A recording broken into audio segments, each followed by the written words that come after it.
As we embark on the Great Canadian Farm Tour, it is important to acknowledge that we are on the traditional lands of Indigenous peoples. Agriculture in the Classroom Canada recognizes and honors the enduring presence of the diverse Indigenous communities across Canada, including the First Nations, Métis, and Inuit peoples. We acknowledge the deep connection that Indigenous peoples have to the land, waters, resources, and all of agriculture. We express our gratitude for their stewardship and custodianship of these lands for generations. Agriculture in the Classroom Canada recognizes that acknowledging the traditional territories we reside and work on is only a small step towards reconciliation. We ask that we all continue to learn more about the Indigenous peoples in these regions, to consider the history and ongoing colonialism on this land, to reflect on how each of us can contribute to reconciliation. Hello, bonjour. Welcome everyone to our next stop on Season 3 of the Great Canadian Farm Tour. We are so excited to have everyone join us today from across Canada. My name is Mercedes Unwin from Agriculture in the Classroom Canada, and I'll be your MC for today. Before we get started, we wanted just to provide a few reminders. For those who want to follow along in French, please use the Interprefy link provided in the chat to access the interpreting and closed captioning services provided for this event. We also ask that everyone is mindful that this is an educational event, so inappropriate conduct happening in the chat, such as spamming and improper comments, will not be tolerated. Throughout the tour, we welcome you to post your questions in the chat to get them answered. We will answer as many questions as possible. The mystery word for your student activity books will appear at the end of the episode, so please stick around. Finally, we'd love to know where everyone is joining us from. Please come in the chat your school and location. Now, we would like to welcome our next tour host of the Great Canadian Farm Tour, James Power of Raspberry Point Oysters in Prince Edward Island. Say hello, James, to everyone. Hello, Agriculture in the Classroom. Well, it's great to have you with us today, James. And before we get started, I'd like to know if you could share a little bit more about yourself.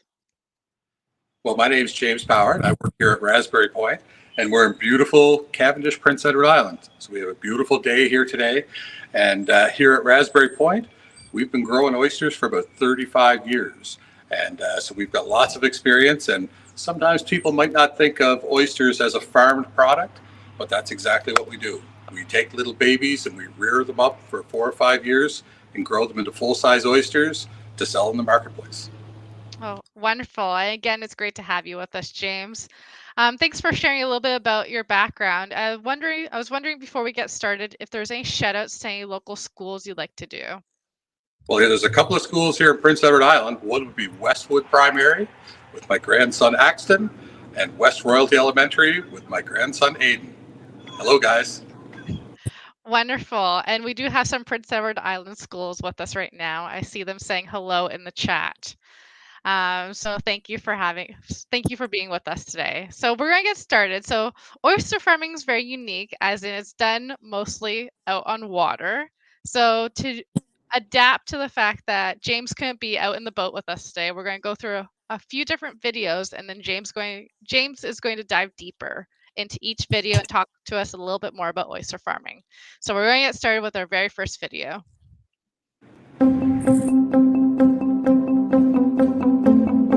James Power. Welcome to Raspberry Point. Today we're going to talk about world famous PEI oysters. PEI oysters became famous back in 1900 at the World's Fair in Paris. There was an oyster tasting contest, so oysters from all over the world, and the judges decided that oysters from Prince Edward Island were the best tasting oysters in the world. Since then, PEI has become world famous in supplying all kinds of high quality seafood products, but especially oysters. So here at Raspberry Point, we've been growing oysters for over 30 years. When we first started growing oysters, we literally sold 1,800 oysters the very first year that we had oysters. And that has grown into 26 million. So that's been quite an expansion of what we've been doing. When I started, this was a part-time job. So I used to do medical research, I used to make ice cream, and this sort of became a job that we could see a lot of potential in growing oysters because PEI has such great water for growing oysters. And over the years, this has become my sole one and only job. And Raspberry Point, our main headquarters are located in Cavendish, Prince Edward Island. So we have farms in New London Bay, Hunter River, Rustico Bay, Cove Head. Each of those farms produces an oyster that looks and tastes a little bit different, and those are where the different brands of oysters that you see from our company come from. We now employ more than 50 people to keep our production going.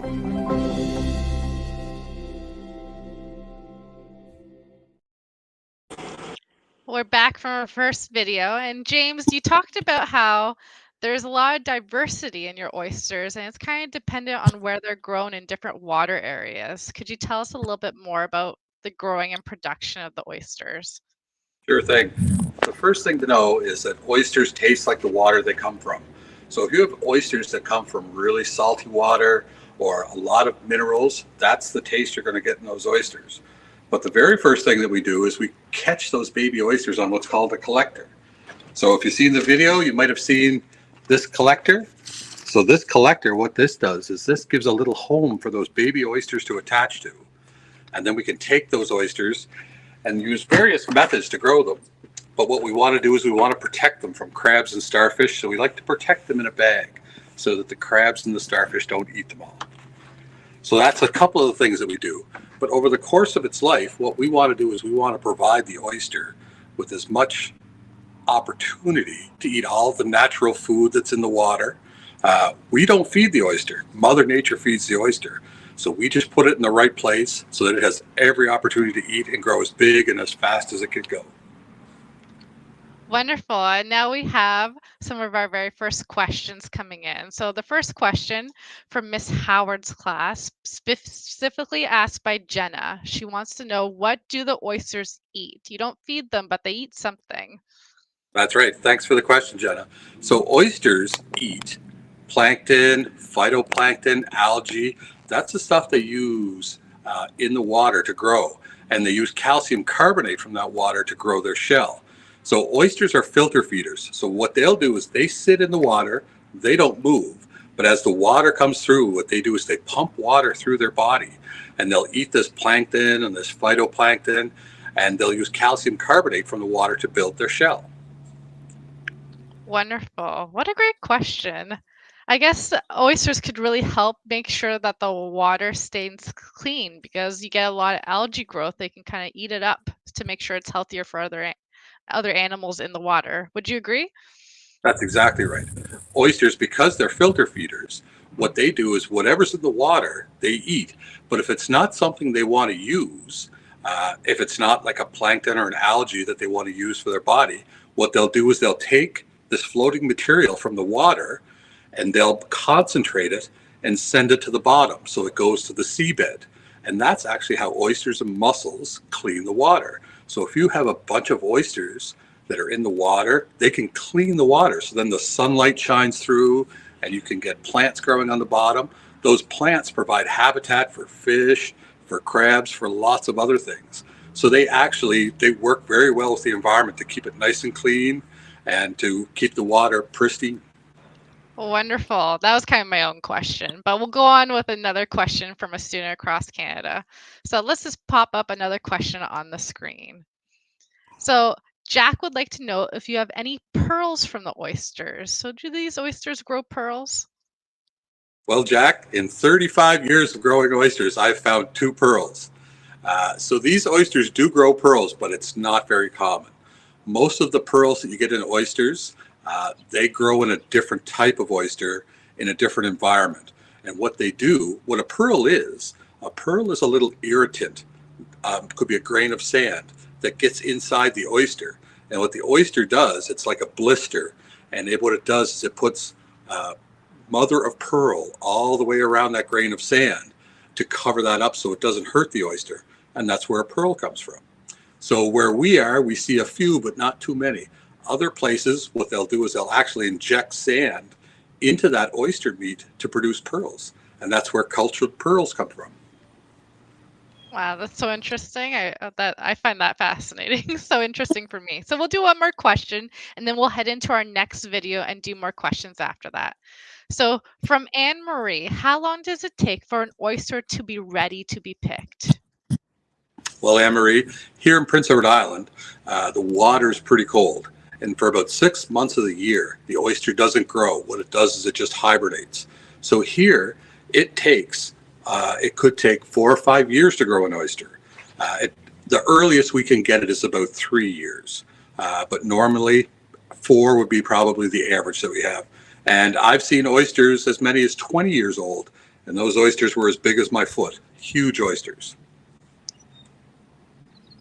Thanks for that question, Anne Marie. So now we'll head into our next video and then we'll follow up with some more questions afterwards with James. So we'll start with the birds and the bees of oysters. So you have your oysters, your male and your female oyster. Now as the water warms up and it gets to about 20 degrees Celsius, which here in PEI usually runs around the first couple of weeks of July, the male and female get a signal to send their sperm and eggs into the water. So they'll shoot that into the water, the sperm and egg will meet up, and you'll get a baby oyster. Now this baby oyster, for the first 3 weeks of its life, it'll actually swim around, and that's the only time in its life where it actually moves on its own. So it's swimming around, and it gets about 3 weeks old, and it starts to develop a shell. Once that happens, that oyster is going to look to set on something hard where it's going to spend the rest of its life and be a filter feeder. So what we'll do is we'll take this Chinese hat, we call it, and what this is just flexible plastic discs.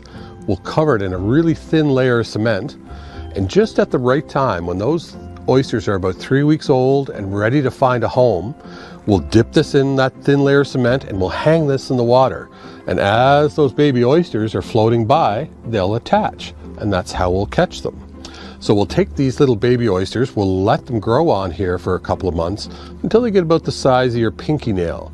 And then we'll put them through what's called a thrasher. And a thrasher will bend these plastic discs and pop those little baby oysters off. Now we have a set of baby oysters. So we'll take those little baby oysters and we can take them, and if we have a tray full of these baby oysters, there's lots of different ways we can grow them. So one of the things that we would do is we would grow them naturally on the seabed. So how we would plant those oysters, basically I would stand on the front of a boat, and as the boat drives up and down our lease, I would basically shake these oysters into the water, let them fall, let them set on the bottom, and when we come back 5 or 7 years later and those oysters have grown from the size of your pinky nail into about 3 inches, and that's when we would harvest them and sell them. So that's one way to do it. The problem with growing them on the seabed is then you have to contend with starfish and crabs and ice and lots of different predators, lots of different ways that you can lose the oysters. Starfish love to eat oysters, crabs love to eat oysters, and the ice, what happens sometimes if you have a lot of ice that comes in, it can set on top of the oysters and drive them right into the sand. So we have a couple of ways to combat that. One of the ways, we'll use what's called, this is called a SEPA basket. So what we can do with this is we hang these from long lines in the water. So as the tide goes up and down, those oysters would get a chance to feed. But as the tide goes down and they're exposed to the air, that's what kills a lot of the stuff that we don't want to grow on oysters. But the oysters are tough enough to take it. Another thing we use is what's called a Zapco bag. So this bag, basically you would put your oysters in here. What we'll do is we'll put 2 of these side by side hung on a back line. So once every 10 days, we would come by and we would flip one on top of the other. Before the ice comes in December, we have to remove all these bags and take all those oysters in before the ice comes in. And then in the spring, when the ice goes, we have to go back, reinstall that entire farm. So what we started using was something called, this is called an oyster grow cage. One of the big bonuses of this is in the wintertime when the ice is coming in, what we can do is we can remove these caps, let the pontoons fill with water, and we can sink this entire cage right to the bottom. And it's protected from all the weather that's happening. And then in the springtime, you can pull this up and you're right back growing. Another one of the great aspects about this oyster grow, we can flip this cage every 10 days so that we can kill all that mussels and barnacles. We have guys who actually swim in the water, and they will swim up to this cage, jump on one side, and flip it over manually every time. So we have about 20,000 of these in the water, which would cover about 15 football fields. So if you can imagine, that crew is working all the time, all kinds of weather conditions. When we harvest the oysters, what it will do is it will use hydraulic crane to lift these out of the water, and then each of these bags is manually dumped by hand. Someone would pull these bags out, open them up, dump them in. On a good day, we would harvest maybe 150,000 oysters a day. So what we'll do here at Raspberry Point, we'll take all the oysters, we'll pack them into these gray trays. These gray trays then get packed into a bigger aluminum pod that will sink in 15 or 20 feet of water. We'll take a lot of oysters that we can't normally access all winter. We'll take those to an area where we can get access to them in the wintertime, and that gives us our oysters for the entire winter. So you can imagine, if we have that much ice, how are you going to get through the ice to get it? Well, this is part of a chainsaw that we'll use to cut through 5 feet of ice if we have it. And we'll go and find this big aluminum pod. We'll shine a flashlight up through the ice, and the guy on top of the ice will actually put an X with some spray paint on the ice. And then we'll come back, use our big chainsaw, cut a large hole, and then we'll use hydraulics to pull this entire pod of oysters up. And those are the oysters that we would sell all winter. So even through the thickest ice or the hottest summer, we have a way to harvest oysters, grade oysters, and get them out to our customers. Hi, James. We're back from such a great in-depth video going through the birds and the bees and what you have to do to ensure that you're able to access the oysters all year round, even through winter, and even some of the predators you've experienced. Is there anything you'd like to add on to that in terms of how you go through your oyster farming phase throughout the year? Well, oysters throughout different times of the year, they're actually going to be a little bit different how we harvest them. Like I say, in the wintertime when we're covered with ice, we have methods to go cut through the ice and get under there and go get those oysters. But this time of year, basically we have oysters. We'll just go out in the boat and we can get them. But we've had times where the tides are so low, we actually get down on our hands and knees and we can walk along and pick those oysters up off the seabed. So for every different season and every different tide, we have lots of different ways to access oysters to make sure that we have lots for the market. Wonderful. It sounds like a very in-depth process that you need a lot of different individuals who have different expertise in helping you run the oyster farm. So let's get into some questions from some students across Canada before we go into our first commercial break. So asked by Alec from Somerset School, Alec would like to know, how many oysters do you collect in a day? So Alec, different days, we have different amounts, but one of the numbers that we try to aim for on a good day is about 100,000 oysters. Over the course of the year, not every day is that good, and some days are different, but 100,000 would be a nice number for us to harvest every day. Wow, that's a lot of oysters. So, it must have took quite a few years to even grow up to that amount, because I remember at the beginning you started around 1,800 oysters, and now you're basically producing, I would say, millions. That's right. When we first started growing oysters, the very first sale I had, our entire crop for that season was 1,800 oysters. And then last year we did about 26 million. So over the course of about 30 years, things have changed a lot. Wonderful. And let's do one more question from a student across Canada. So let's bring this up.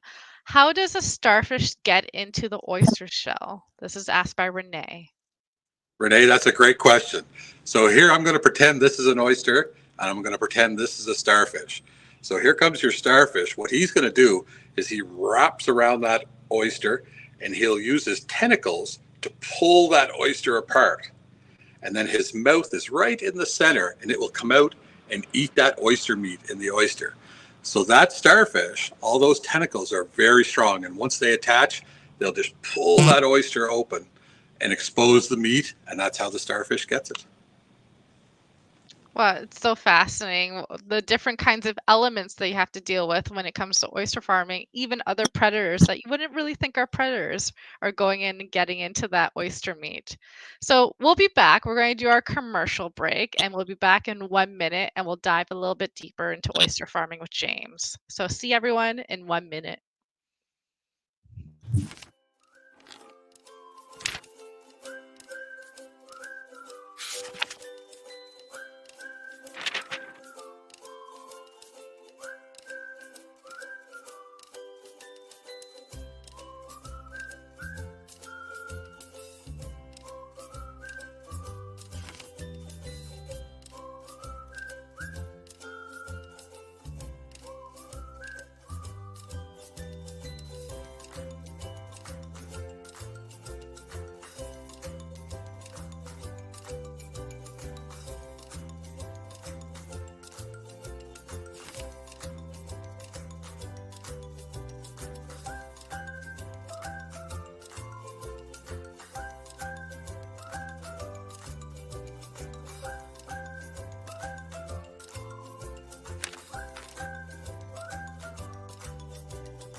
And we're back with James, and we're going to just dive right into our next video because I want to make sure that we have time for James to do some very interactive items with you, which would be shucking some oysters. So let's go into our next video.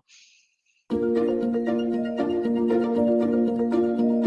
one of the great things about oysters give you a direct connection to the water that they grow in. So for instance, oysters that come out of Hope River, they're going to taste like the water that they grow in. So the salinity, the minerality, all the different aspects of the water that these oysters grow in, the oysters take on that personality. We call it merroir for water as opposed to terroir. So every different place that you grow oysters, so for instance, we grow oysters here, Hope River, New London Bay, Rustico, oyster bed, all those different places have different characteristics. Water flow will affect how fat the meat gets. The salinity will affect how salty the oyster is. Some people like a lot of really salty oysters. Some people like a less salty oyster. But where that oyster grows, it gives you a direct connection to that water. So that when you eat that oyster and that little bit of oyster liquor that you have, that's a direct connection to where that oyster came from. So aquaculturists and PEI, what we do is we lease areas from the government. And what that means is, for instance, this lease, we will own the rights to the shellfish in this water. We don't own the water, we don't own the beach, but we own the rights to grow and harvest shellfish from that area. You can have leases that really just mean the bottom, the seabed. So you could grow oysters on the bottom, but you're not allowed to float anything. This that you see here, this is what's called an off-bottom lease. So we're allowed to float gear on the top. And what we do is we provide Department of Fisheries with a plan that tells them what we're going to do so that we can have corridors for kayakers or boaters. So some of the challenges we have as an oyster farm, different seasons, like for instance in the summer, we have to be really careful about oysters being exposed to heat. So we have very strict timelines between the time we harvest the oyster and the time that we process it. Sometimes in the fall, get interesting things, which is very much a challenge for people like us. We'll harvest in any weather. The only thing that really stops us is that if we have too much wind that we can't get our boat out. But other than that, we go rain or shine. Here in PEI, because we're the most northern grown oysters from Prince Edward Island have been environmentally conditioned for billions of years that they have a really strong adductor muscle to keep them closed. And what that's great for is that as the water gets cold here in PEI, below 5 degrees Celsius, these oysters will basically close up and go into hibernation for the winter. So what that means is when we harvest oysters and put them in a cooler, they think it's wintertime. So they close up really tight and they can actually stay in your fridge for 30 plus days.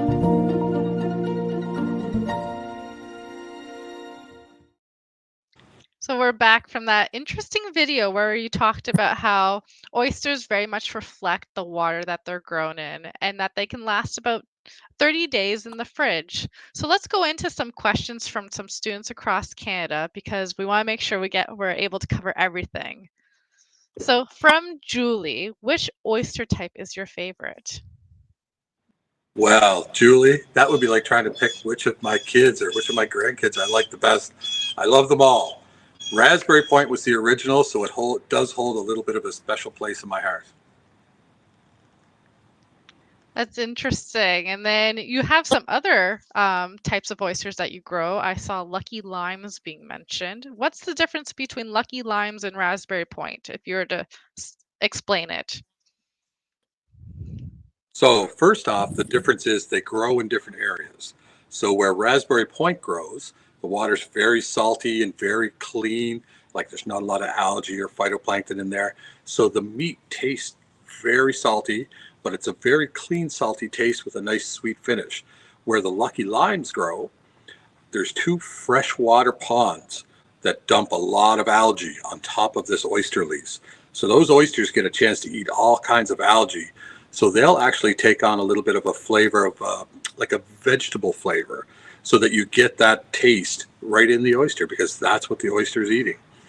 Pickle Point, for instance, those oysters are grown further up a river, so they're actually less salty, because the further you go up the river, the less salt there is in the water. So that's some of the differences that you get. So all the different farms we have and the different techniques we use to grow them, that can provide a different flavor and a different look to those oysters. Thank you for that great explanation. And what we'll do is we'll jump into our last video, which is about grading and packaging, and then we'll do a bunch of questions back to back there and give James the time to shuck some oysters with us before we wrap up. So we'll go into our next video. So here we are in our grading facility here in Cimbria, Prince Edward Island. So what we do here is we take all those oysters that we've harvested from the farm, we'll put them through this long line. First it'll clean it through a tumbler, and that'll pull the mussels off, it'll take the small oysters out. From there it goes through an inspection line. So we'll have a couple of trained people who will look at each oyster coming by to make sure, it's alive, or if there's 2 oysters stuck together. From there, they'll go into what's called a singulator. That singulator is a long tube that will put all the oysters in line. So they will drop into a spacer. All these spaces that you'll see on the grader, 1 oyster goes in every one. And what that does is that sends it to the camera, where the camera takes a picture of each oyster. Each oyster gets graded for what shape it is and how long it is. And then as it goes down the line, that's where it will come to the counter. And the counter will knock it into the right pile and count them into 100s for us, so that we have all the oysters graded and counted. This morning, we've been out harvesting oysters, and we put them in these blue bins. So once we dump those bags, we'll fill these blue bins up. And you'll see each of these bins is filled with oysters. But there's a variety of sizes and shapes of oysters in here. So what we're going to do is we're going to go through each of those oysters and we're going to grade them. How we're going to do that, we're going to use what we call our oyster grader. We dump them in one side out of these blue bins, and as they go through each step, they'll get graded and counted into the gray trays we talked about. So when we grade oysters, there's a couple of things we're looking for. Number 1, we're going to look at how long that oyster is. The longest point of the oyster, that's either going to decide if it goes back out to grow more. If it hits 2.5 inches to 3 inches, that's a cocktail oyster. From 3 to 3.5 inches, that's what's called a small oyster. Or over 3.5, that's what we call a large oyster. The other thing we're looking for too is we're looking for the shape. So we want to get that nice round shape, and that's what we call a choice oyster. That choice oyster is what we want to sell. The other things we're looking for, if there's anything attached, that gets detached from the oyster. And we're also looking if we find any dead oysters. Like this oyster, you can see that it's open a little bit.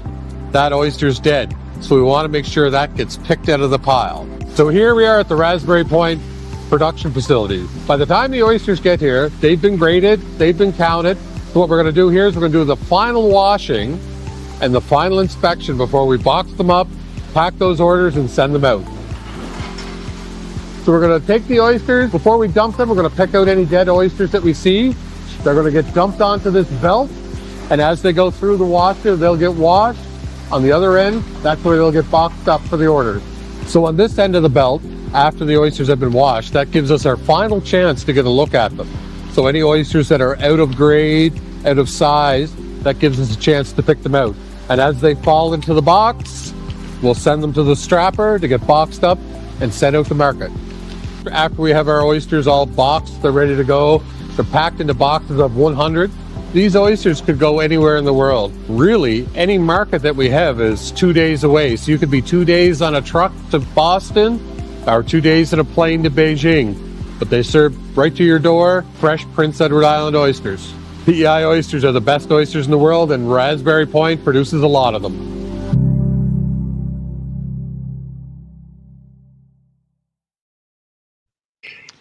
We're back with you, James, right after that packaging and grading video where you explain that you can send oysters basically across the world as long as they get there within 2 days. Everywhere in the world is only 2 days away. You could be 2 days in a car and you could get to New York City or Toronto, or 2 days in a plane and you could be in Beijing, China, or in Singapore. So James, while we're doing this last couple minutes, why don't we head over and do some shucking, and then we'll ask some final questions from students across Canada. Would that work for you? Great, yeah, come on over. Got a box of Raspberry Point oysters right here. And here you go. Look at those. So now this is that nice round oyster that we like to get. See that nice teardrop shape? And if you looked at this oyster, if you can see the lines on it, you can see that that's 1, 2, 3, 4 years old. Just like the rings of a tree, the rings on an oyster. So you can see how they're all same. Here's what an oyster looks like inside. So if we take a little close up, you'll see that I put the knife right in the hinge. Just give it a little wiggle. And what I'm going to do is I'm going to separate the two shells. And then there's a muscle that attaches on the top. I'll cut that off. That's right there. And that's what the oyster looks like inside. Now, so you can see that it's got nice white meat there. Very delicious. This is a great Very question nutritious for too. Patty, James, if you can hear me. We're having a little bit of static. Perfect. So Patty is asking, do people cook them or eat them raw? They do both. Oysters are eaten raw a lot. And that's one of the best ways to eat them. But you can also cook them. So you can broil them in your oven or on your barbecue, put some toppings on them. Or what we like to do at our house sometimes, what we do is we pan fry them. So we cook them in a pan, get a nice crispy layer on them, and they're delicious both ways. Wonderful. And we're going to do 2 more questions before we wrap up. So Blakely asks, what made you decide to become an oyster farmer? So you kind of talked about how you did ice cream production at one point, then you got into oyster farming. So how did that happen? Yeah, I was doing a lot of different jobs when I first started, and the oyster farming was a little bit of a hobby. And as that hobby grew, it went from maybe one morning a week to 1 day a week to 2 days a week. And the business really became very popular, and oysters became a really good thing to grow. And we found an opportunity to make a little money and supply world famous PEI oysters. Well, that's so interesting and such an interesting story. And so for our last question, James, before we allow you to share final words with everyone, our last question is this. Leighton asks if your oysters go to stores, and what stores do they go to? Well, Leighton, they actually go to lots of stores. So we sell to a lot of different companies, but you'll see our oysters in Loblaws, Fortinos, Sobeys, lots of stores like that. But a lot of the independent fish shops that you will see throughout the country would carry a lot of our oysters.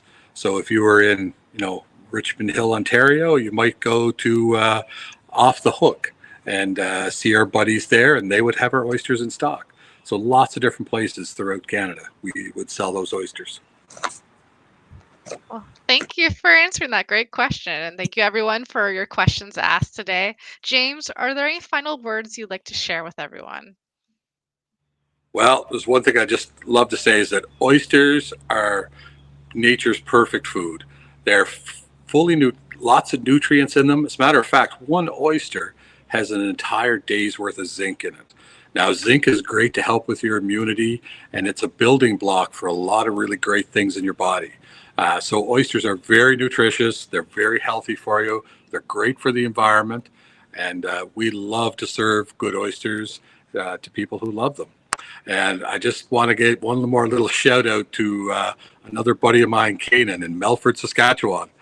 Hi, Kanan.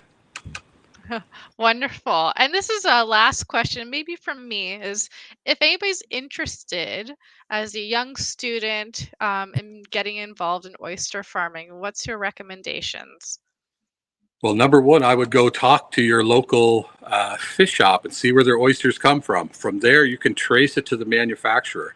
Every oyster that's grown in Canada comes with a tag, and those tags will tell you where those oysters came from.